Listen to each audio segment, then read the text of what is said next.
A paz do Senhor para todos.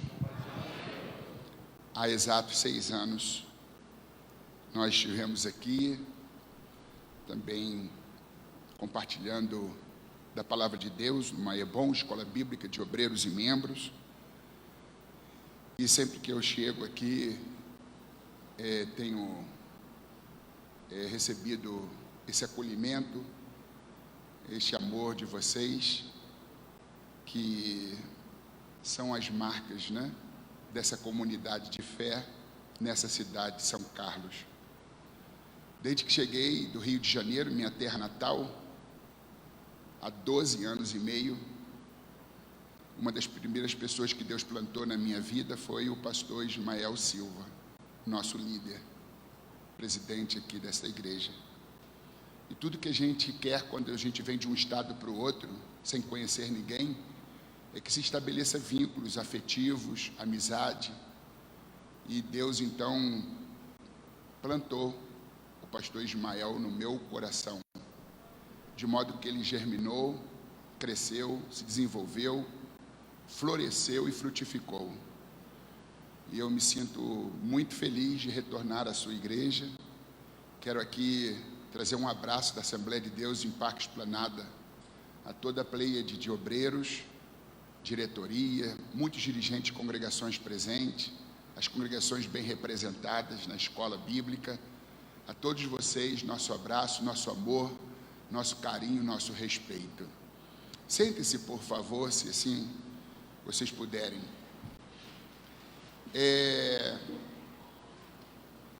Eu quero compartilhar com vocês de alguns conhecimentos, alguns já vinculados na revista. Obrigado. Já vinculados na revista. Vocês estão aqui durante todas as terças-feiras do mês de agosto, sendo esta última do mês. E todos que têm a revista, faça assim, por favor. Isto, que igreja linda, Igreja bem equipada, armada. Glórias a Jesus. Vamos para a última lição, a de número 4, Ela está no final da página 5. No final da página 5. Encorajamento para os desigrejados em tempos de pandemia. A igreja, ela deve ser uma comunidade de encorajamento. O líder é aquele que espalha esperança, que encoraja. Estamos vivendo numa época de temeridade, onde as doenças que já haviam se estabelecido em grande escala no Brasil e grande parte do mundo se intensificou ainda mais. Depressão, síndrome do pânico, distúrbios os mais diversos, e as pessoas estão doentes, não só por conta da Covid-19, mas por tudo que essa doença representa, porque são consequências que se alastraram e que vitimaram a todos nós. Um membro da família, um vizinho, uma pessoa querida. Esta polvorosa, essa dinâmica de decretos, proibições, coisas que nós não estávamos acostumados e que sequer imaginávamos que enfrentaríamos e temos enfrentado. Fecha a igreja, abre a igreja, torna a fechar. Numa cidade fica por mais tempo fechada, na outra não tanto. Mas são coisas que atingiram a todos nós. E aqueles que não se enraizaram na palavra, aqueles que não investiram na sua vida espiritual, se tornaram susceptíveis, vulneráveis e foram arrastados, de forma que aquilo que já era uma realidade, que é o fenômeno dos desigrejados, se tornou ainda algo mais preocupante e assintoso, por causa do êxodo, por causa da grande dispersão. E muitos acabaram perdendo esse vínculo, perdendo esta ligação com a comunidade de fé, com a sua igreja local, e estão conformados em viverem distante desta preciosidade que é a comunhão com os santos. Eu gostaria que vocês abrissem na última página, por favor, onde nós temos aqui a transcrição de dois textos bíblicos. Dois textos bíblicos. Quero começar pelo final. Isto. Aqui no final nós temos um texto de 1 Pedro 5, de 1 a 4, e também aos Hebreus, capítulo 10, versículo 25. Então, aqui em 1 Pedro 5, de 1 a 4, diz: rogo, pois, aos presbíteros que há entre vós, eu, presbítero com eles, e testemunha dos sofrimentos de Cristo, e ainda coparticipante da glória que há de se revelar. Pastoreai o rebanho de Deus que há entre vós, não por constrangimento ou por força, dependendo da tradução, mas espontaneamente, como Deus quer, nem por sorte da ganância, mas de boa vontade, nem como dominadores ou exercendo domínio sobre o rebanho, dos que vos foram confiados, antes tornando-vos modelos do rebanho. Ora, logo que o Supremo Pastor se manifestar, recebereis a imarcessível coroa de glória. Aqui nas últimas linhas é a transcrição de Hebreus 10, 25. Não deixemos de congregar-nos, como é costume de alguns. Antes façamos admoestações, e tanto mais quanto vedes que o dia se aproxima. Esse texto de aos Hebreus fala de que já era costume de alguns, no primeiro século, o abandono das atividades cúteis, dos relacionamentos, da comunhão entre os cristãos. E são muitos os motivos que causam a saída de fiéis, de comunidades.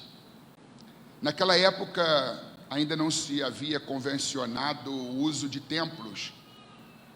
Os cristãos se reuniam em casas, em lugares abertos, arejados, até que no ano 3, no terceiro século, no ano 300 depois de Cristo, se convencionou, então, usar dessas estruturas físicas para abrigar o povo de Deus. E esse tem sido o desafio de trazer os desigrejados e mantê-los, linkados, conectados com a vida cristã. E muitos saem por causa de arranhões nos relacionamentos, nas relações, o que é muito comum, porque viver implica conviver. E o complicado é a convivência, porque somos diferentes, temos gostos diferentes, e é natural que E se estranhe que a gente tenha algum, digamos, desentendimento. Mas tudo isto favorece o amadurecimento, porque nós não fomos feitos para o isolamento. O ser humano é um ser gregário. Já no Éden, quando Deus criou Adão, ele mesmo se pronuncia a respeito da vida solitária de Adão, dizendo: não é bom que o homem esteja só. Far-lhe-ei uma adjuntora para que esteja ao seu lado. E a partir de então, Deus faz um sono profundo cair sobre Adão, que era anestesia, e Deus entra para a história como o primeiro cirurgião, encerra uma das suas costelas e faz dela uma esposa para Adão. E apresentei a Adão. E ele diz: ufa, esta é o osso dos meus ossos e carne da minha carne, porque do varão foi tirada. Chamarei de varoa. E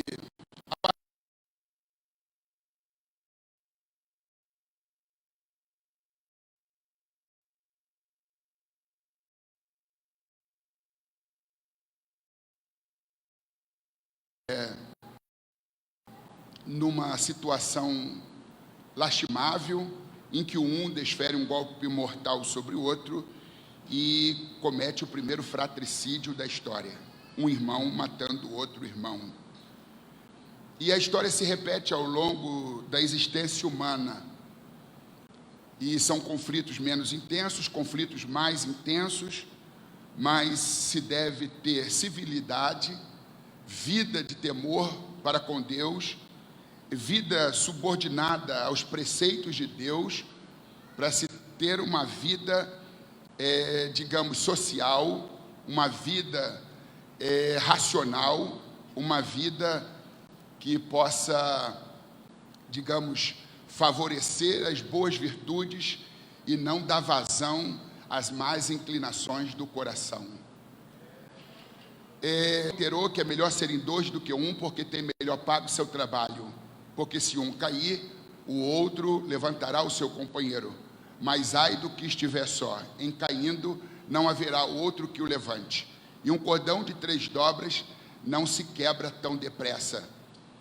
Essas palavras fazem apologia, defesas à unidade, ao espírito de equipe, ao corporativismo sadio, à união, à unidade. E aprove a sabedoria divina fazer com que um homem sempre necessitasse de outro homem. Nenhum de nós é uma ilha, somos partes de um continente, precisamos um dos outros. E isso é igreja, é viver em comunidade, é viver em união, é viver em comunhão, é viver em amor, é viver nessa dimensão de uma boa convivência. E por que muitas pessoas saem da igreja? Os motivos são vários. Às vezes é o pasto, às vezes não se tem um alimento. Por que vou ficar ali? Eu sinto uma cratera na alma, um vazio dentro de mim, não me preenche, não me completa. A igreja precisa ser efervescente, alegre. A igreja precisa linkar, conectar o coração dos seus membros, através de uma boa refeição, porque a melhor coisa que o pregador faz do púlpito é dar às pessoas a coragem que elas precisam para enfrentar a semana seguinte.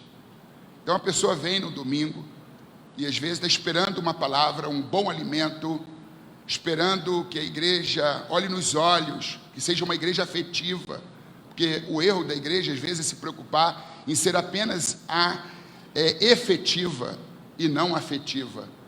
A igreja que arregaça as mangas, que evangeliza, que cai para cima, a igreja que faz a obra, que arregaça as mangas, que realiza a obra de Deus, tudo bem, isso é muito importante, mas a igreja não pode ser só efetiva, ela precisa ser afetiva, ela precisa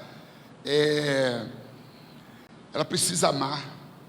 A pessoa precisa entender de que ela não é coisificada, que ela é um ser humano, com necessidades, com mais inclinações, com problemas, e que as pessoas se preocupam com ela, oram por elas. As pessoas, estamos hoje sendo desaconselhados ao toque, ao abraço, mas um olhar de estudo, nós podemos tocar com os olhos, olhos afetuosos, olhos curados pela graça de Deus. Então isso tudo é muito importante. Falando de relacionamento, sinceramente, há pessoas que eu gostaria de ter conhecido há mais tempo. Há outras que eu gostaria de ter conhecido depois. Ainda outras eu nunca gostaria de tê-las conhecido. Mas as pessoas vêm e vão, mas nunca em vão. As pessoas boas nos trazem felicidade. As pessoas más nos trazem maturidade. Então a gente nunca perde. A gente nunca perde. Khalil Gibran, que foi um poeta libanês, ele diz que eu aprendi a tolerância com os intoleráveis, eu aprendi a paciência com os impacientes, e eu aprendi o silêncio com os faladores. As pessoas que mais me prejudicaram foram os meus maiores professores, e eu, estranhamente, sou grato a esses professores. Existem pessoas que têm, digamos, estrutura psicológica, emocional, espiritual, para poder enfrentar o menoscabo, o desprezo, a truculência, o abandono, o desafeto, e elas estão firmes na fé e não arredam o pé da obra de Deus, da casa de Deus. Mas tem outras que não têm a mesma estrutura. Nem todos têm a estrutura de Khalil Gibran. Eu louvo a Deus porque Deus deu a vocês essa estrutura. Quantos aqui já não sangraram? Quantos aqui já não sofreram menoscabo, desprezo?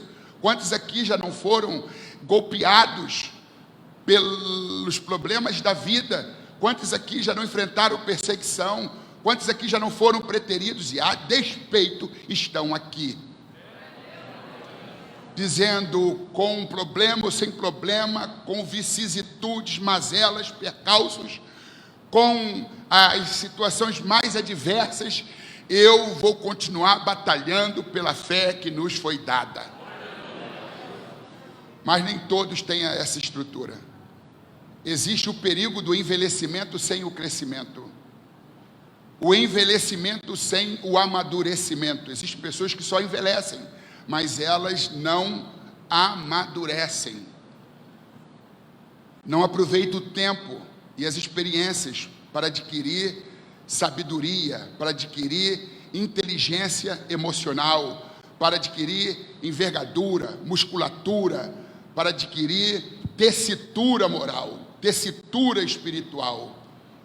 Então, acontece das pessoas elas não suportarem os duros golpes, não suportarem, todo esse apavoro proveniente de uma pandemia, porque a última que ocorreu tem um pouco mais de 100 anos. Passaram-se gerações sem saber o que significava, na prática, o que significa a pandemia. O desgaste, o descontrole emocional, o medo, o apavoro, a fobia, que é o medo patológico, e tantos outros problemas decorrentes dessa enfermidade, fora as sequelas. Há 1 ano e 1 mês, eu fui vítima. Eu estive bem mal, e com todos os medicamentos que seguem os protocolos, eu tive que tomar 14 injeções na barriga de anticoagulante, por conta dos males que não estavam recuando diante de tanta medicação. E alguns estiveram entubados, internados. Aprove a Deus, na sua soberana vontade, trazê-los de volta, e aprove a Ele, na sua soberana vontade, recolher os seus, e está aí a dor do luto, da perda, da separação, que é uma dor acrescentada a outras dores, mas nada que a graça de Deus não resolva. A minha graça te basta, disse Jesus a Paulo, quando este já não suportava os incômodos provenientes do espinho na carne, o deixava atordoado. Ele percebia sua vulnerabilidade, suas fraquezas, e ele orou 3 vezes ao Senhor para que arrancasse dele o espinho na carne. E Deus, ele então responde, depois do seu servo haver orado pela 3ª vez. Não era uma resposta que Paulo desejava. Estou arrancando, removendo essa situação, esse desconforto, esse incômodo, esse espinho. A resposta foi: a minha graça te basta. Não acredite em pregadores que prometem o que a Bíblia não promete, porque Deus vai entrar em cena, vai liberar o novo, miraculoso, extraordinário, eu creio, mas que vai remover o espinho, Deus não tira, Deus põe. E sabe por que você está sentado nessa poltrona? Porque você tem um espinho. Se ele arrancar o espinho, tu cai fora. Você está aqui porque há alguma coisa inconveniente, alguma coisa que te faz orar, alguma coisa que te faz se matricular na escola bíblica de obreiros e membros, algo que faz você orar, buscar a Deus, vir à igreja. As nossas fraquezas, nossos problemas criam vínculos de dependência, porque a gente sabe que não dá conta sem Ele. A gente não dá conta sem o poder da palavra, a gente não dá conta sem o poder da oração, a gente não dá conta sem o amor dos irmãos, sem a comunhão da igreja.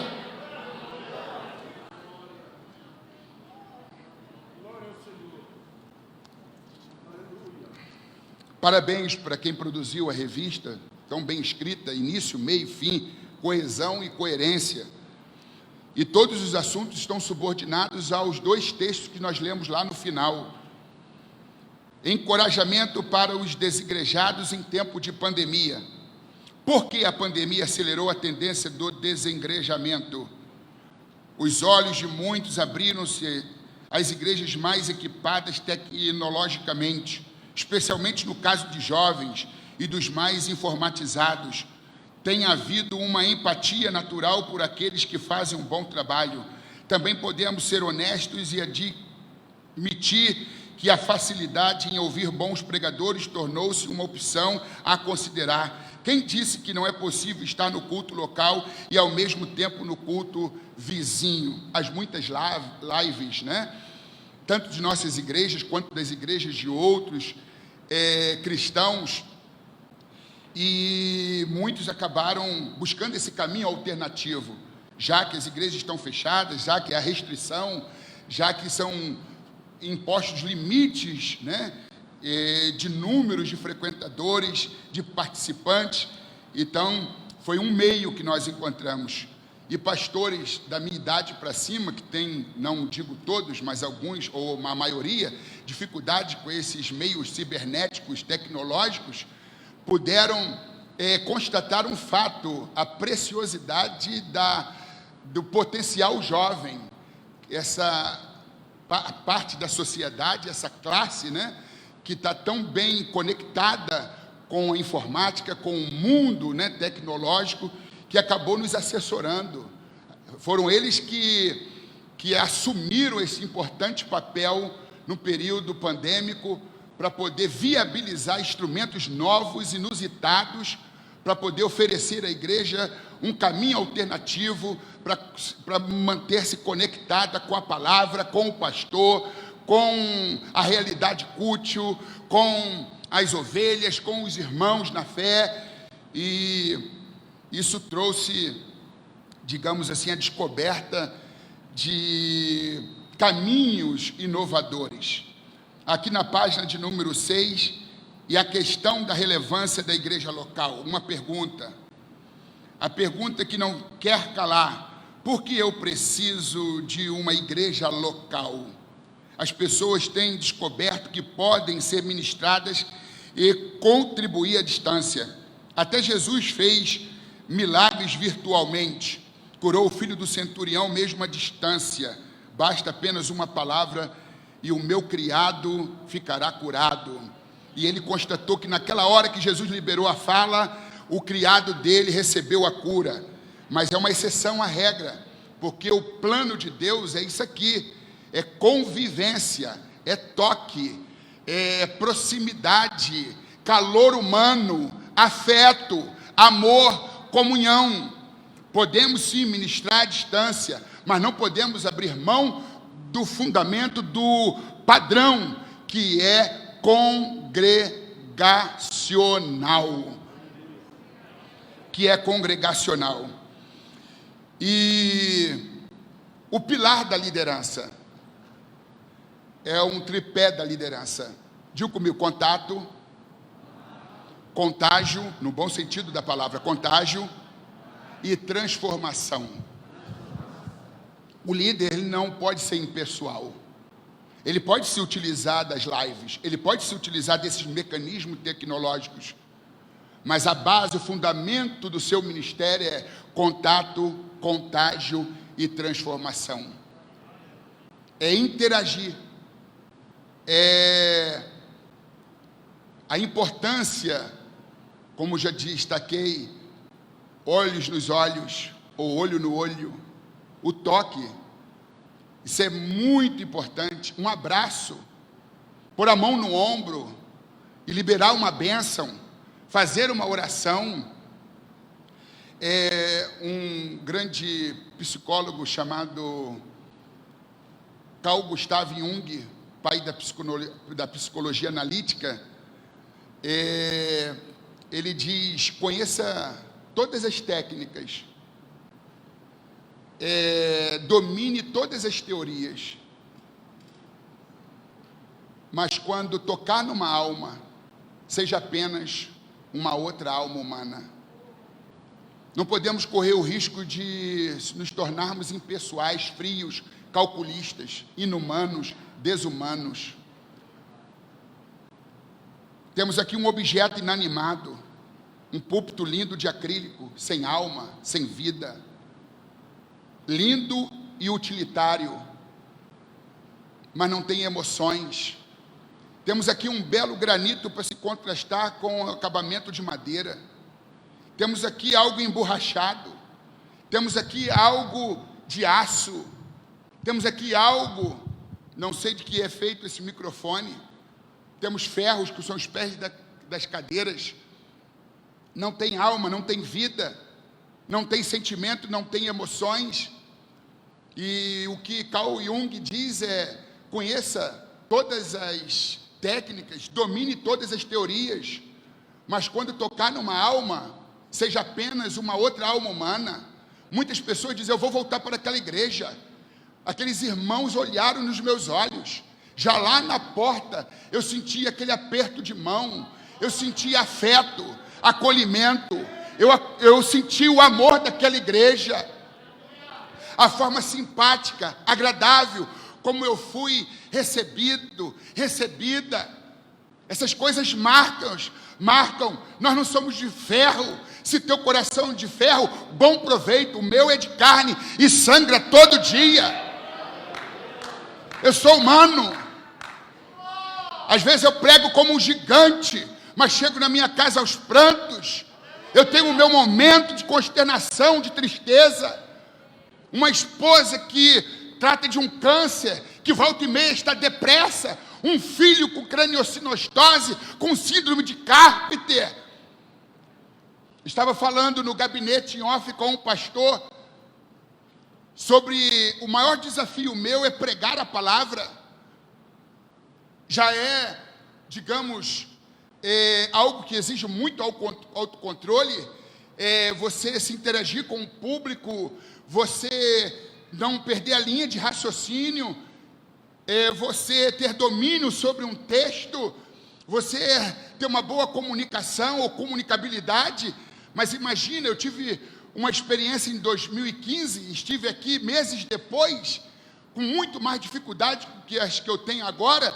Fiz uma cirurgia chamada ortognática bimaxilar reconstrutiva. O que é isto? Eu tinha um problema congênito que inviabilizava as vias aéreas e o oxigênio não chegava como devia chegar no meu cérebro. E estava me causando alguns desmaios.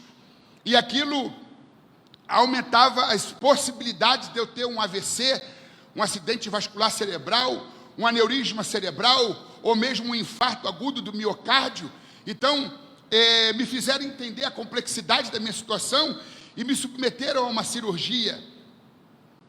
E eu aceitei para poder continuar fazendo o que eu estou fazendo, cuidando da minha família, cuidando do rebanho que Deus me confiou e cuidando de mim mesmo em primeiro lugar. Eu tenho 58 parafusos de titânio no rosto, eu tenho 8 placas de titânio no rosto, eu tenho, digamos, confusão neural.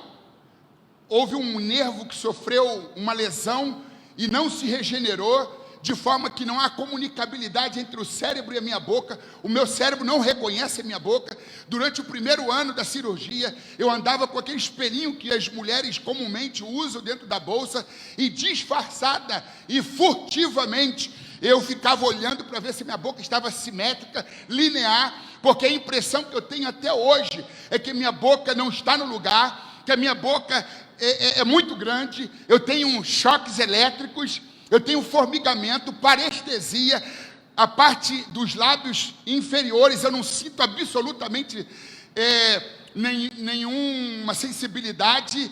O céu da boca é uma pressão, como que estivesse levantando, empurrando para cima da cabeça.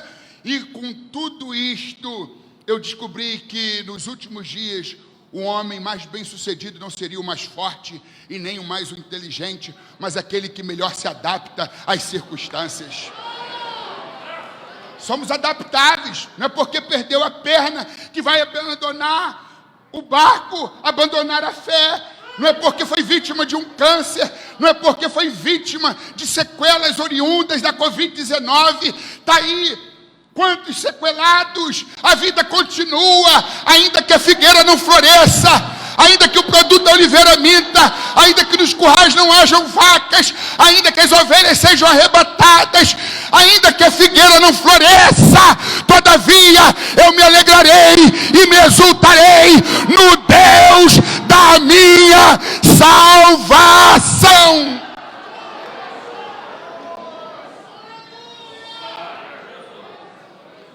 Santo Agostinho, o bispo de Hipona, teólogo negro argelino, africano, ele escreveu de que cada cristão deveria ser um aleluia da cabeça aos pés. Não seja uma murmuração da cabeça aos pés. Não vive reclamando da cabeça aos pés. Seja um aleluia da cabeça aos pés.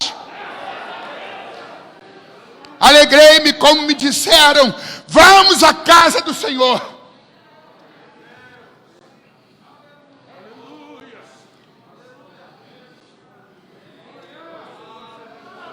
Alegrei-me quando me disseram: vamos à casa do Senhor.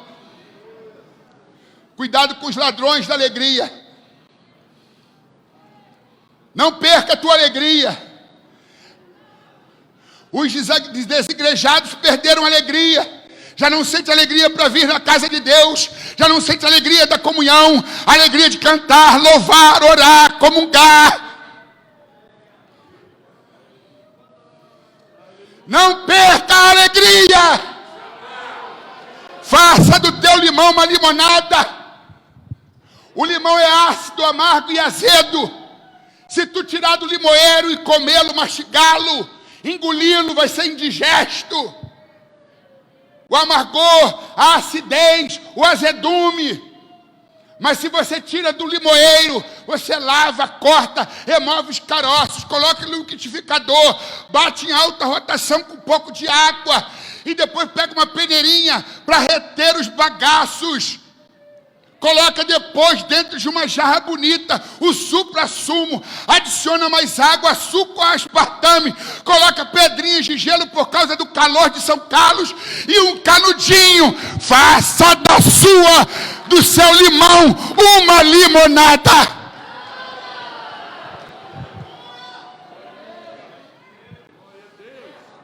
Sofrer, todo mundo sofre. O sofrimento faz parte da vida, da existência humana. A diferença é que uns sofrem mais, outros sofrem menos, mas todos nós sofremos. A coroa de Jesus foi de espinho, por que que a de Alex Cardoso deveria ser de flores? A coroa de Jesus foi de espinho, por que a tua coroa deveria ser de flores?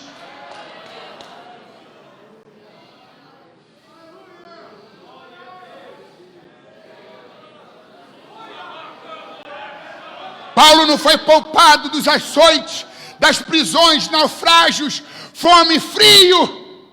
Ele fala dos seus sofrimentos em 2 Coríntios capítulo 11, versículo 24 em diante. O seu sofrimento pelo amor ao evangelho. Os 3 jovens hebreus conheceram a fornalha de fogo ardente. Daniel conheceu a cova dos leões. Por que com você tem que ser diferente? Se tu não pode voar, corra. Se tu não pode correr, ande. Se tu não pode andar, arraste-se. Mas não pare, não pare, não pare, não pare, não pare. Você pode aplaudir a Jesus.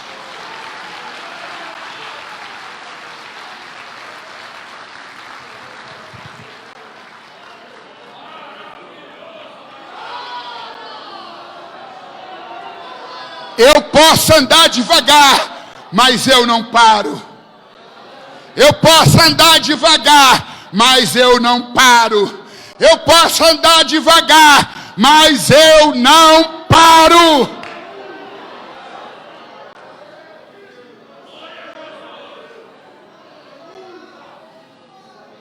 Uma tartaruga manca ultrapassa uma Ferrari parada. Uma Ferrari parada é ultrapassada por uma tartaruga manca. Tem muitos que são Ferrari. Olha que motor, quantos cavalos de potência. Olha o painel, os equipamentos arrojados, sofisticados, caríssimos. Deus deu dom, saúde, talentos. Deus deu virtude, deu tudo. Mas estacionaram. Se negam a participar do corpo de Cristo. Põem obstáculo em tudo. Reclamam de tudo. Criticam tudo e a todos. E quantas tartarugas mancas, colesterol, aos píncaros, diabetes, problemas de osteoporose, reumatismo, mulheres idosas, homens idosos, que estão na oração, na escola dominical, no culto de Santa Ceia, são tartarugas mancas, mas não param, não param, não param, não param, não param. Deus vai honrar a tua fé, Deus vai abençoar você.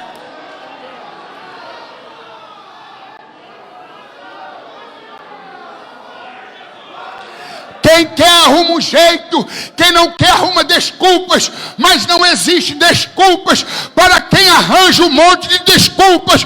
Pare de arrumar desculpas, se apresente e diga: Senhor, se não tem quem usar, usa-me, eis-me aqui, envia-me, envia a mim.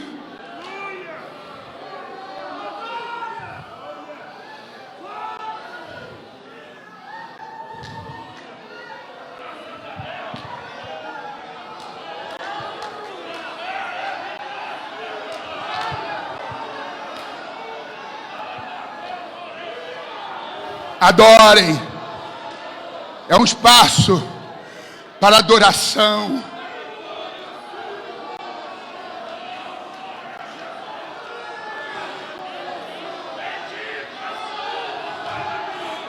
A melhor coisa que o pregador faz do púlpito é dar às pessoas a coragem que elas precisam para enfrentar mais uma semana. Com a força da Escola Bíblica de Obreiros e Membros, com a força das mensagens anteriores, com a força desta palavra, vocês vão enfrentar mais uma semana de cabeça erguida, seguindo em frente, porque seguindo em frente, que as vicissitudes vão ficando para trás, que as dificuldades vão ficando para trás. Prossiga, meu irmão, prossiga, minha irmã, prossiga você aí da galeria, prossiga, prossiga, prossiga.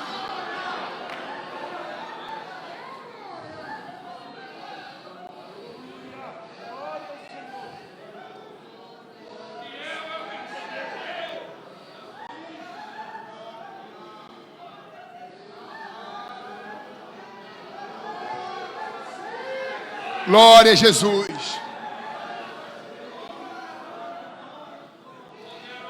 Glória a Jesus.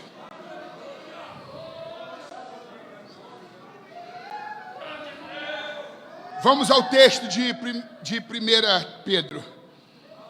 Aos presbíteros que estão entre vós,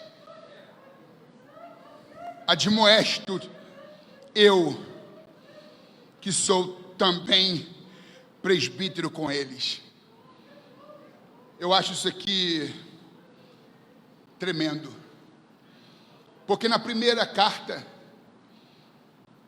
de Pedro, capítulo 1, versículo 1, ele diz: Pedro, apóstolo de Jesus Cristo. Aqui ele fala, se dirige aos presbíteros e diz: aos presbíteros admoesto eu, que também sou presbítero com eles. O apóstolo, ele exerce responsabilidade universal. O presbítero exerce responsabilidade local.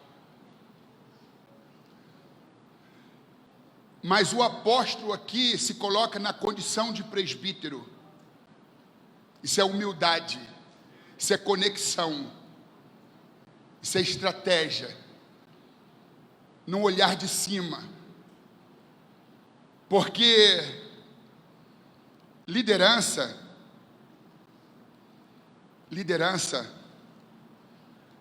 não tem a ver com cargos, ofícios, hierarquias. Liderança tem a ver com espalhar esperança. Pedro não está preso ao ofício, ao cargo. Ele se identifica com os presbíteros, dizendo: eu sou presbítero como vocês. Eu tenho uma responsabilidade universal, mas quero me tornar partícipe dos problemas, da realidade em que vocês estão inseridos. Contem comigo. Eu não estou só lá, eu estou aqui com vocês. Contato, contágio e transformação. E o texto segue dizendo o seguinte: além de eu ser presbítero com vocês, eu sou testemunha das aflições de Cristo e participante da glória que há de se revelar. No capítulo 1, capítulo 2, capítulo 3, capítulo 4, Pedro fala da radiografia do sofrimento. Ele apresenta um quadro de dor. A igreja estava passando por uma perseguição ferrenha. E os cristãos estavam se sentindo sem chão, sem apoio. E Pedro, ele então fala aos líderes para que eles possam minorar, apequenar, amainar a dor daqueles irmãos. E ele diz que também é participante das aflições de Cristo. É aquilo que eu disse há pouco. Se a coroa de Cristo foi de espinho, por que a de Alex Cardoso e a sua deveriam ser de flores? Nós precisamos ser participantes das aflições de Cristo. Ele sofreu por nós, agora nós estamos sofrendo pelo reino que Ele estabeleceu aqui. Estamos enfrentando os dissabores em função do nosso senso de missão, nosso senso de responsabilidade. Estamos aí atravessando por percalços altos e baixos, tribulações, perseguições. E o texto prossegue dizendo: em meio a toda essa temeridade, em meio a todas essas aflições, vocês líderes, presbíteros, precisam, mais do que nunca, se aproximar dessa comunidade que sofre, tornar-se mais presente na vida dos que padecem. Porque cabe ao pastor alimentar as ovelhas, proteger as ovelhas, guiar as ovelhas. E ele diz nas entrelinhas: conte comigo, com meu apoio, porque eu sou também presbítero com vocês. O que toca a vocês, toca a mim. O que diz respeito a vocês, diz respeito a mim.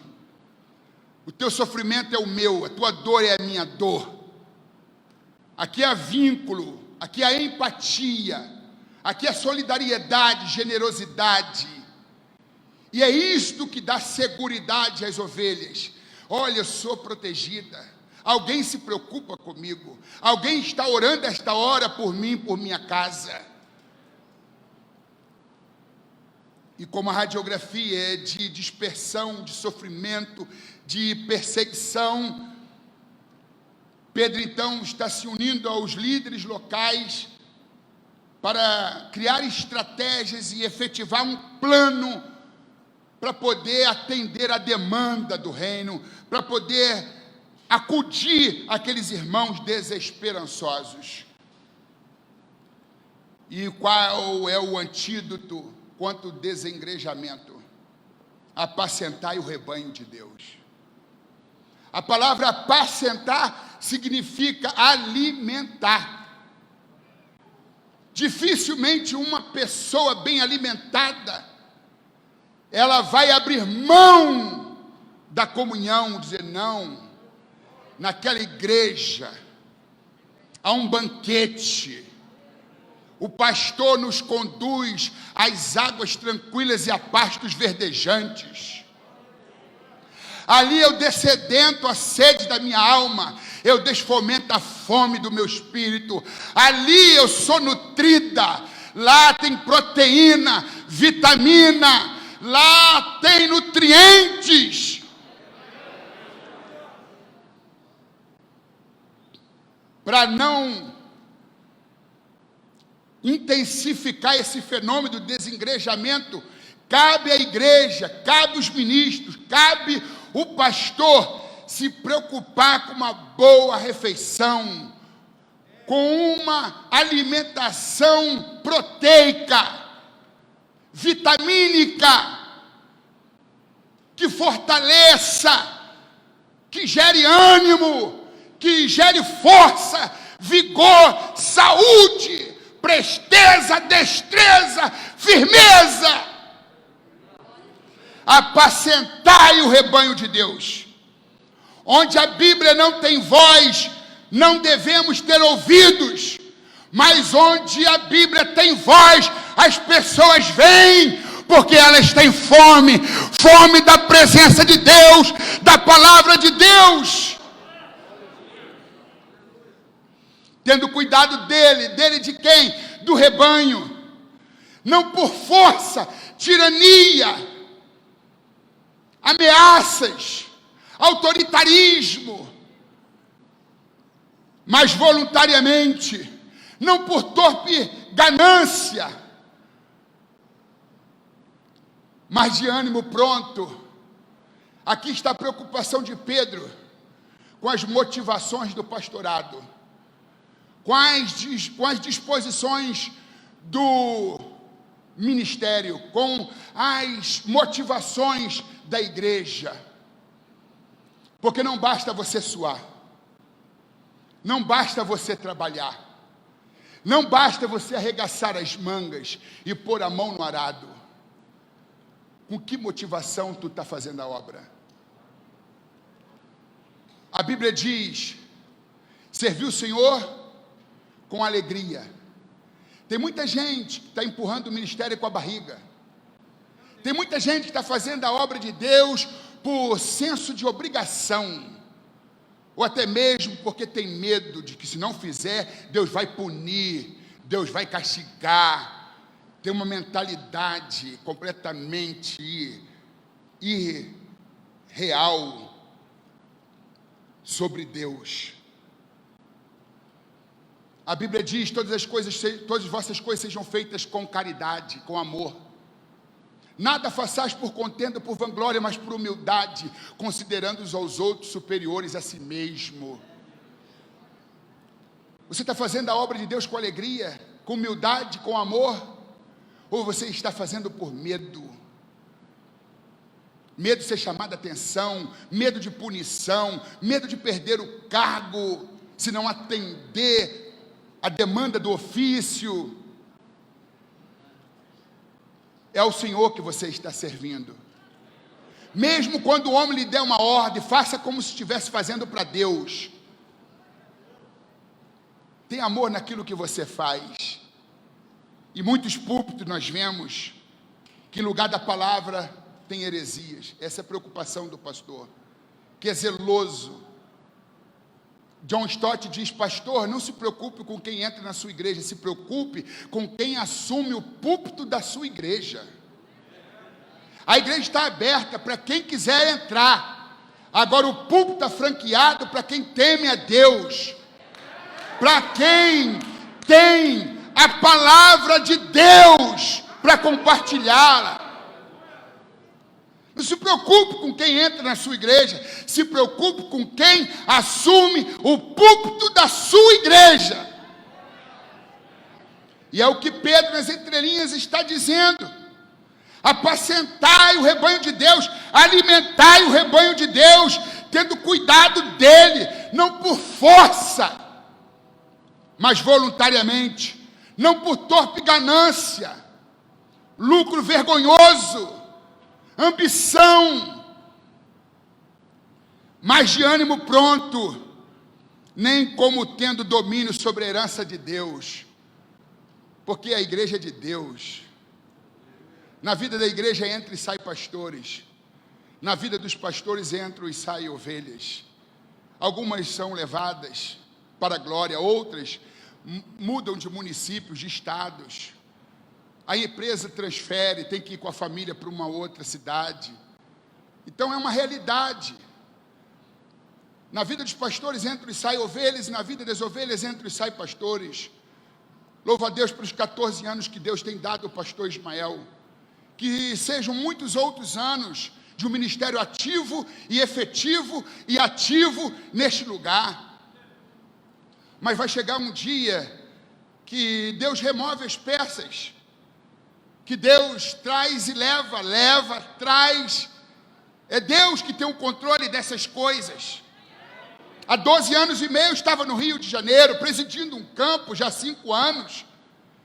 E Deus então me trouxe para cá. E a minha preocupação é apacentar o rebanho, cuidar do rebanho, guiar o rebanho, proteger o rebanho, amar o rebanho, acolher o rebanho, orar e interceder pelo rebanho, porque os dias são maus, os desafios são muitos. E o texto no versículo ainda 4 diz: e quando aparecer o sumo pastor, alcançareis a incorruptível coroa de glória. Porque um dia nós teremos que nos apresentar diante do sumo pastor, do supremo pastor, e dar conta. Não existe coisa mais regaladora, realizadora, do que apresentar as ovelhas instruídas, bem alimentadas, bem orientadas, bem discipuladas. E parte do texto que não faz parte ali da indicação, diz assim: semelhantemente vós, mancebos, sede sujeito aos anciãos. Está falando de sujeição, subordinação, obediência dos mais novos em relação aos mais velhos. Anciãos aqui são presbíteros, líderes locais. E sede todos sujeitos uns aos outros, e revestivos de humildade, porque Deus resiste aos soberbos, mas dá graça aos humildes. É muito bom a gente aprender com quem vive o que prega. Ele, sendo apóstolo, capítulo 1, versículo 1 da primeira carta que tem o seu nome, a carta de Pedro, ele se apresenta: eu, Pedro, apóstolo de Jesus Cristo. Quando ele se dirige aos presbíteros, ele se coloca na vala comum. Quem fala sou eu, Pedro, presbítero como vocês. Isso é humildade. Isso é humildade. E agora ele está requerendo humildade do rebanho, humildade dos líderes subordinados a ele. Mas ele está exigindo algo que ele faz. Ele está requerendo algo que ele vive, que ele pratica. E no versículo 7, diz assim: lançando sobre ele toda a vossa ansiedade, porque ele tem cuidado de vós. Estamos vivendo num dia em que uma grande parte da população mundial está vivendo crise de ansiedade, taquicardia, sudorese, medo de morrer, insegurança, transtornos emocionais. E ele está dizendo aqui: não se desesperem, não percam a esperança, lancem sobre ele, Jesus, toda a vossa ansiedade. E Pedro tem propriedade para dizer isto, porque no capítulo 12, quando Herodes Agripa I ordenou a morte de Tiago, que foi transpassado a fio da espada, e apresentou Pedro em praça pública, dizendo que no dia seguinte ele seria executado, recolheu no cárcere para ser executado no dia seguinte. E Pedro, em nenhum momento, mesmo sabendo que estava com a cabeça a prêmio, que morreria num dia depois, a Bíblia diz que Pedro foi dormir. Com sentença de morte, ele foi dormir. Mas a igreja, que já tinha perdido um líder chamado Tiago, não queria perder seu segundo pastor, e na casa da irmã Maria, mãe de João Marcos, Atos 12, versículo 5, oravam a Deus para que Deus enviasse um anjo e libertasse Pedro da prisão. Pedro tinha glorificado a Deus através da sua vida e estava preparado para glorificar a Deus através da sua morte. Pedro não orou por livramento, quem orou foi a igreja. E Deus ouviu a oração da igreja. Mas mesmo Pedro, sabendo que no dia seguinte seria executado, ele não tomou Rivotril, diazepam, diazepax, não se entorpeceu de ansiolíticos, ele foi dormir. Ou seja, em paz eu me deito, em paz eu me levanto, porque só tu, ó Deus, me fazes repousar em segurança. E quantas são as pessoas que estão sofrendo de insônia, não conseguem dormir? A síndrome do pensamento acelerado, vai para a cama, põe a cabeça no travesseiro, o travesseiro parece travesseiro de pedra, vira para lá, vira para cá, levanta e deita, e levanta de novo e deita de novo. Meu irmão, minha irmã, Deus está removendo essa ansiedade do seu coração. Lança a sua ansiedade sobre Ele, porque Ele tem cuidado de vós.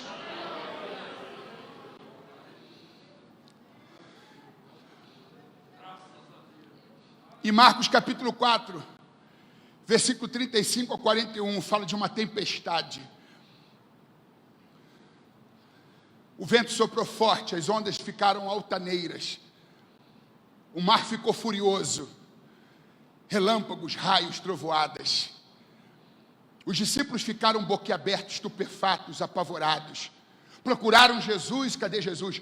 Estava deitado na popa do navio, sobre a almofada.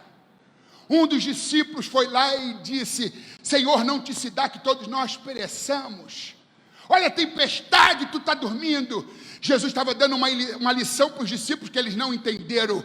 Deus quer que você durma na tempestade. Não adianta ficar para lá e para cá agitado, com os nervos à flor da pele, se empanturrando de medicamento. Acalma o teu coração. Deus está dentro do teu barco. Essa tempestade vai passar. Estava todo mundo apavorado e Jesus estava dormindo. Jesus está ensinando: igreja, não se atemorize. Eu sou maior do que a pandemia. Eu sou maior do que o mar revolto. Eu sou maior do que os raios e trovões. Eu sou maior do que esta onda altaneira. Jesus se levantou e foi até a outra extremidade do barco e disse: mar, cala-te, tempestade, cessa. E na mesma hora fez bonança. É o que eu profetizo para a tua vida. Bonança, bonança, bonança. Você pode aplaudir a Jesus.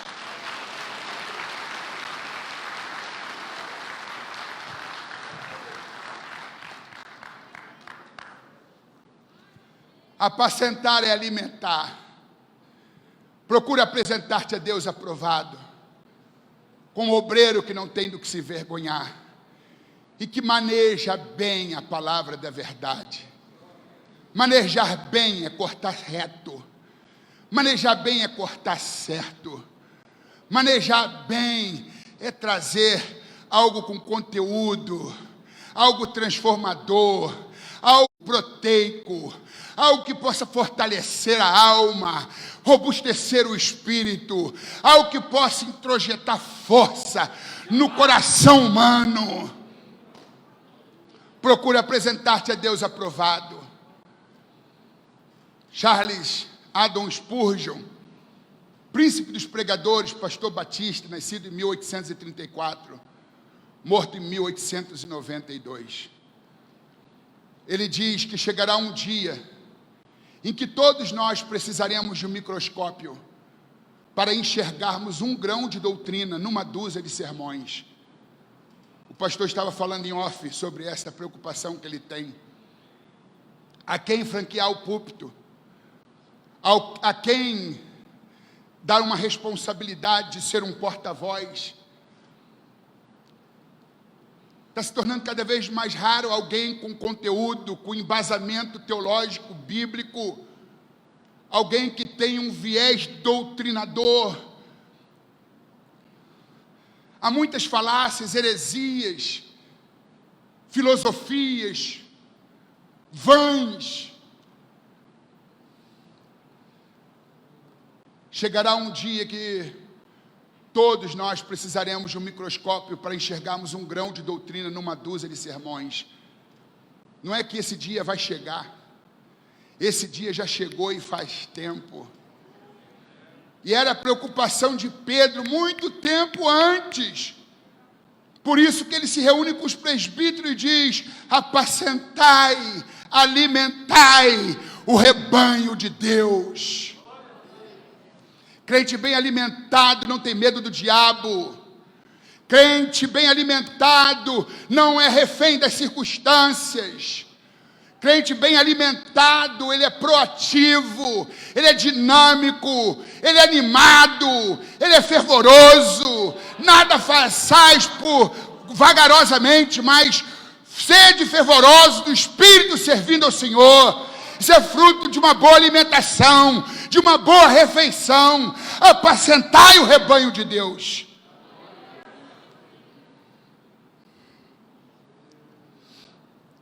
Hoje a Bíblia sofre mais nas mãos dos expositores do que dos opositores. A Bíblia, o Novo Testamento, foi escrito em grego.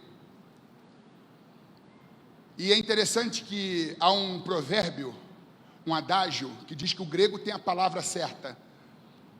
Porque nós, brasileiros, utilizamos o termo amor para uma série de situações. Os gregos não agem assim.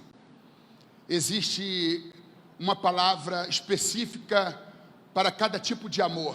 E vocês sabem, tanto quanto eu, ágape, filéu, storge e eros.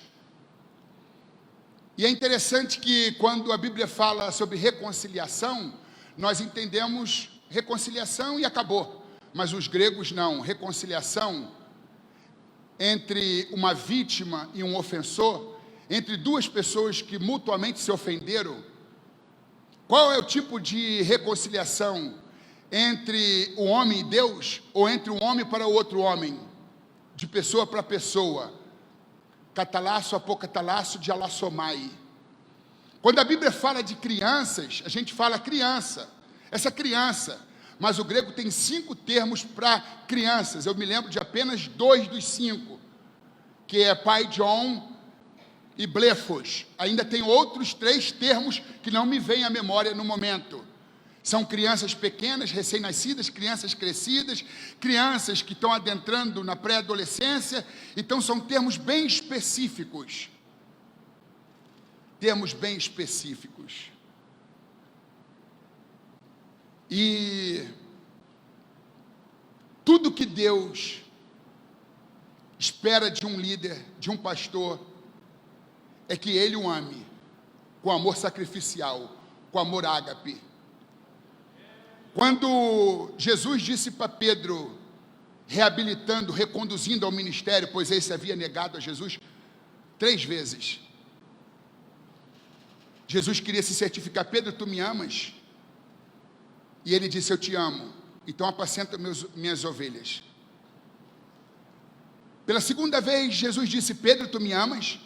Ele disse: Senhor, tu sabes que eu te amo, então apacenta os meus cordeiros. Primeiro foi meus cordeiros, depois minhas ovelhas. Pela 3ª vez, Pedro se entristeceu por haver Jesus perguntado a mesma coisa: tu me amas? Ele disse: tu sabes que eu te amo, então apacenta as minhas ovelhas. Jesus está ensinando que ele só entrega a igreja para quem o ama, porque se o amar, amará as ovelhas que ele confiou.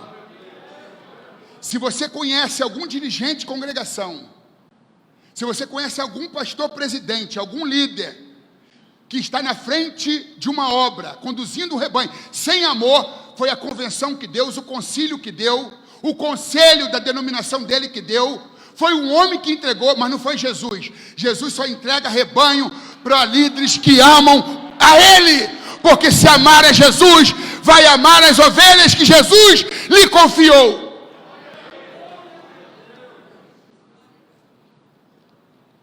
Quando ele diz assim, voluntariamente, de ânimo pronto, e não de torpe ganância, não tendo domínio sobre a herança de Deus, não sendo um ditador. Ditador não ama Jesus, e nunca vai amar a ovelha de Jesus, mas se passar no teste do amor a Jesus, vai amar a ovelha que Jesus lhe confiou. Voltando à língua grega, que é rica, cheia de especificidades, há um verbo chamado falar. No grego tem que se saber se falar é laleu ou se falar é batologeu.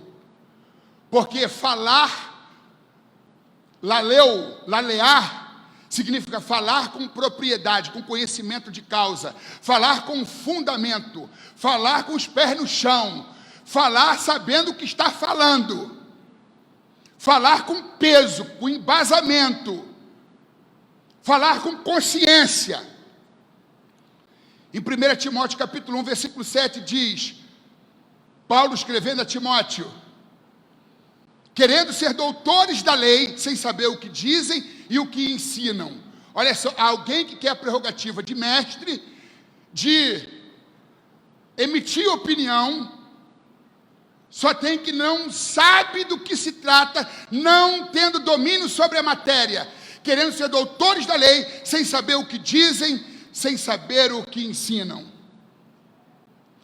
Ali está o verbo batologeu, que é batologuear. Batos significa gago, laleu significa falar. Falar como gago não significa que a pessoa seja gaga, mas ela fala com dificuldade, dificultosamente, sem propriedade. Ela sobe ao púlpito sem saber o que vai dizer e desce do púlpito sem saber o que disse. Sofre da síndrome de Chacrinha, Abelardo Barbosa. Quem tem mais de 50 anos se lembra do Chacrinha. Uma das suas falas era, eu não vim para explicar, eu vim para confundir. Conhece pregador assim? Quer se mostrar profundo e esforça-se para ser confuso. Aquele que sabe que é profundo, esforça-se para ser claro e objetivo. Dá um nó na cabeça das pessoas. É melhor falar da mulher do fluxo de sangue, de Zaqueu, desce da figueira, da árvore, do que tentar pôr a mão onde não alcança. Aí faz uma miscelânea, e dá um nó no cérebro da igreja.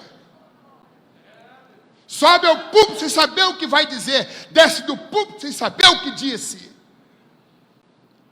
Precisamos de um microscópio, sim, para enxergarmos um grão de doutrina numa dúzia de sermões, principalmente quando esses batologueadores, estes que falam dificultosamente, sem propriedade, sem domínio da matéria.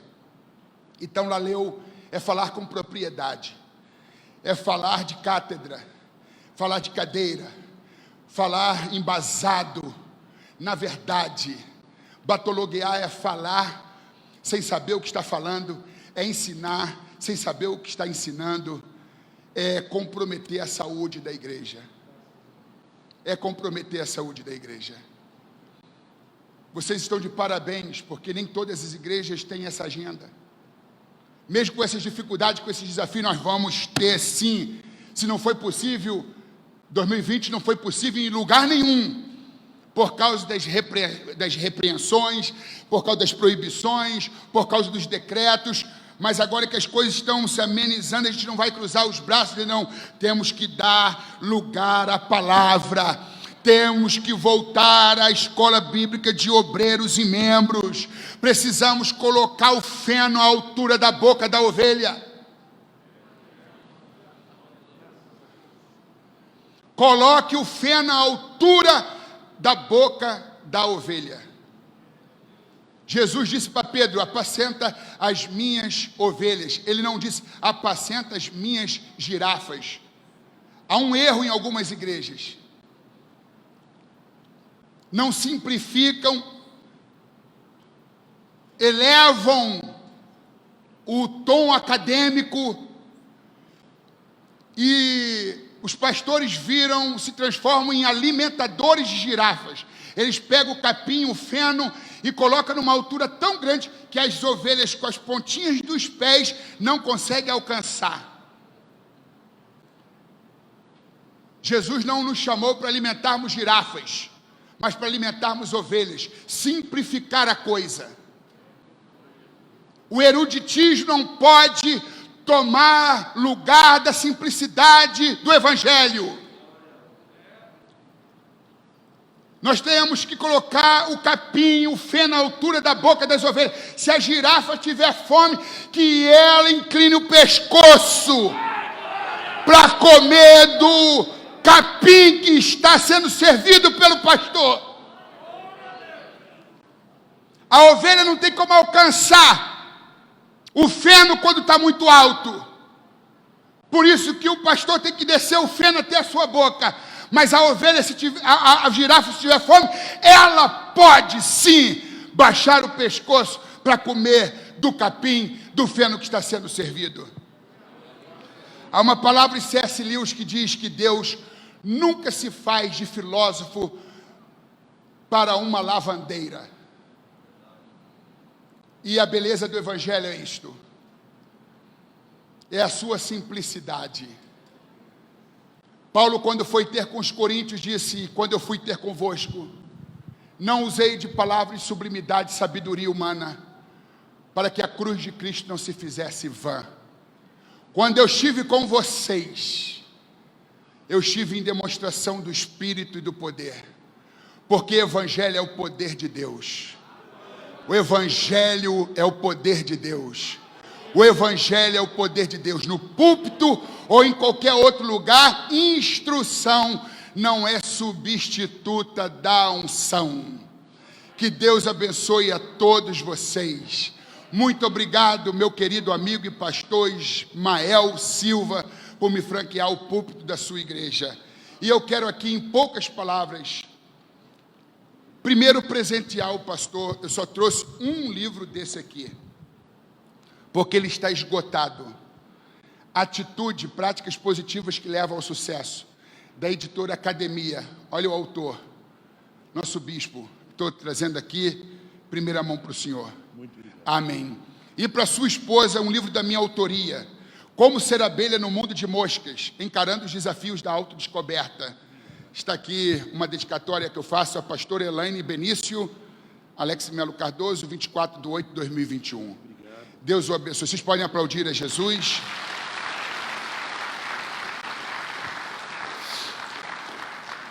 Me permita usar só um minutinho para falar dessas obras aqui. O livro que eu apresentei hoje à pastora, que em função da faculdade, das atividades acadêmicas, não pôde estar aqui, é Como Ser Abelha no Mundo de Moscas, encarando os desafios da autodescoberta.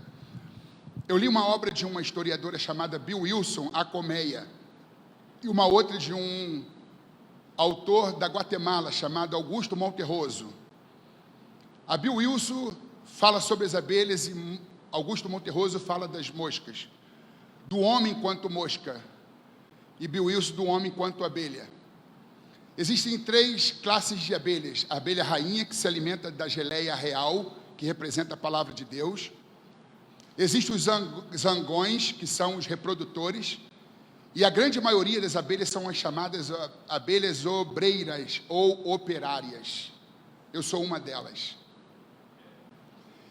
E o ambiente na colmeia é limpo. As abelhas, como todos nós sabemos, produzem mel.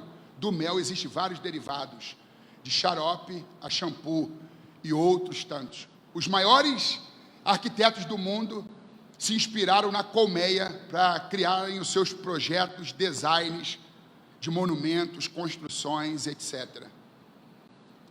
As abelhas, elas adocicam o mundo, adocicam a vida das pessoas. E a proposta desse livro é Como Ser Abelha no Mundo de Moscas. Porque enquanto a abelha trabalha num ambiente higienizado, limpo como a colmeia, as moscas têm predileção para o escarro, corpos insepultos, latas de lixos, por coisas imundas.